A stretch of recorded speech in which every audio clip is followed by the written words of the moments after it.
আসসালামু আলাইকুম, কি অবস্থা আপনাদের? শাকিব খানকে নিয়ে কেন মানুষ সবসময় নেগেটিভিটি চিন্তা করে?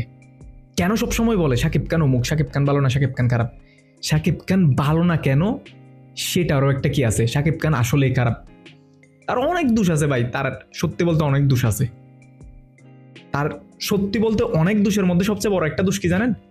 সে হচ্ছে মানুষকে কোনো একটা জিনিস দেওয়ার সময় ডাকডোল পিটিয়ে দেয় না, এটাই হচ্ছে তার সবচেয়ে বড় দোষ। আমি বলতেছি সবচেয়ে বড় দোষ হচ্ছে এটা। মানুষকে কোনো একটা জিনিস দিচ্ছস ভাই, ভালো কথা দিচ্ছস, দান করতেছস, সকল মিডিয়াকে ডাক, সকল মিডিয়াকে দেখে তারপর দাও।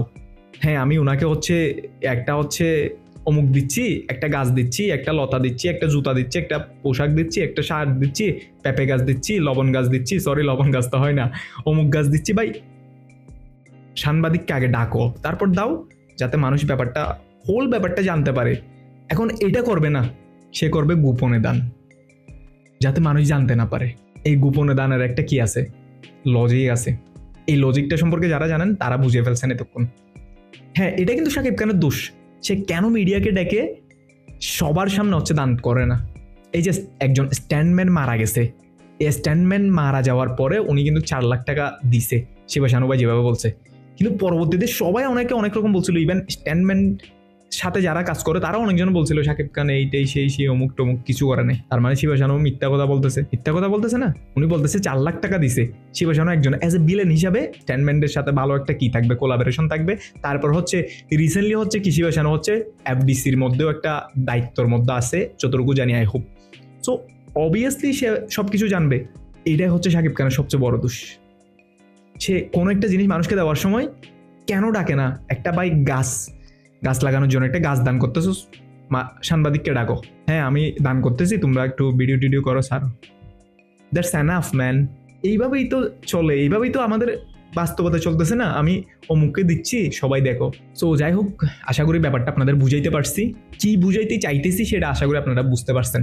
এরপর আমি কথা বলবো এই যে আমাদের শাকিব খানের নতুন সাইনিং করা মুভি কি কালা জাহাঙ্গীর অথবা ওয়ান্স আপন এ ঢাকা খুব শীঘ্রই কি নাম ঘোষণা আসতে পারে বলে আমরা বলতে পারি।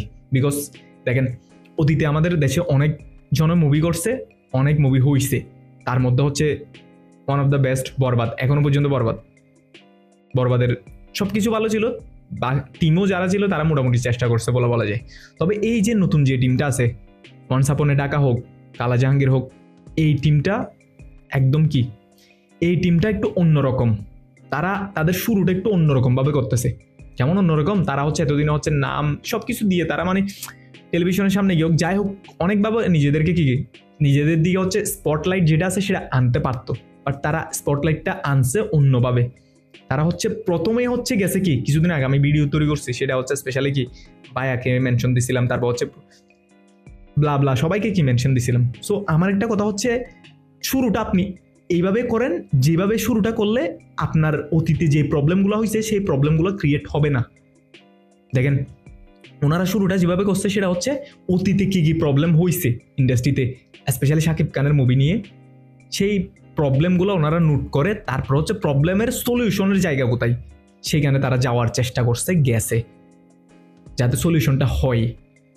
সো আমি মনে করি this is very good decision. Because আপনি চাইলে অনেকভাবে এই ব্যাপারটা করতে পারতেন, অনেকভাবে এই কাজটা করতে পারতেন, আপনার পিএসকে বাড়াইতে পারতেন, অমুক পারতেন, অনেক কিছু পারতেন, বাট আপনি নিজেই গেছেন। This is good decision, this is very good decision বলতে হবে। সো আমরা আশা করতেই পারি খুব শীঘ্রই এখন যেহেতু সবকিছু নিয়ে কথাবার্তা হয়েছে, আই হোপ ওনারা যখন স্বরাষ্ট্র উপদেষ্টার কাছে গেছে, ওনারা বাংলা মুভির হালচাল থেকে শুরু করে সবকিছু তো বলছে, বর্তমান সিচুয়েশনে কি হচ্ছে না হচ্ছে সবকিছু তো বলছে, সবকিছু নিয়ে কথাবার্তা হয়েছে, কিভাবে কি করবে, পাইরেসি সবকিছু নিয়ে কথাবার্তা হয়েছে, আই হোপ। তারপর স্পেশালি সেন্সর বোর্ড, যেখানে শুধুমাত্র শাকিব খানের মুভিটা আসলে আটকে যায়, আর কারো মুভি যদি একদম উলঙ্গ মার্কায় আসে না, মুভিগুলো আটকাবে না, শুধুমাত্র শাকিব খানের মুভিটা আসলে আটকাই যাবে। যাই হোক, তো এতটুকু আপনারা আশা রাখতে পারেন, খুব শীঘ্রই এই মুভিটার নতুন কিছু ঘোষণা আসতে পারে, নতুন কিছু আপনারা দেখতে পারেন, আশা রাখতে পারি আমরা আশা রাখতে পারি। শুধু আপনারা না, আমি আশা রাখতে পারি। স্পেশালি এই মুভিটার প্রতি আমার অনেক কি আছে, বিকজ একটা মানুষের বাস্তব জীবনের কাহিনী। সেই কালা জাহাঙ্গীর রাজধানীর মতো একটা এলাকাতে যে মানুষটার দখল থাকতো সারা রাত, ওই মানুষটার গল্প অথবা ওই মানুষটাকে নিয়ে যেই যা কিছু ক্রিয়েট হচ্ছে তা তো অবশ্যই একটু দেখা লাগে, তাই না? সো এই হচ্ছে কনভারসেশন, এই হচ্ছে আলোচনা। আপনারা যদি কেউ আমার, কারণ আপনার একটা সাবস্ক্রাইবে আমাকে 2টা ভিডিও বানানোর জন্য কি করবে, মোটিভেট করবে। সো আপনারা জানিয়ে দিতে পারেন আপনাদের মতামত, প্রথম যে বিষয়টা নিয়ে কথা বলছি সেটা নিয়ে, এবং এই যে কালা জাহাঙ্গীরের বিষয় নিয়ে। দেখা হচ্ছে পরবর্তী ভিডিওতে।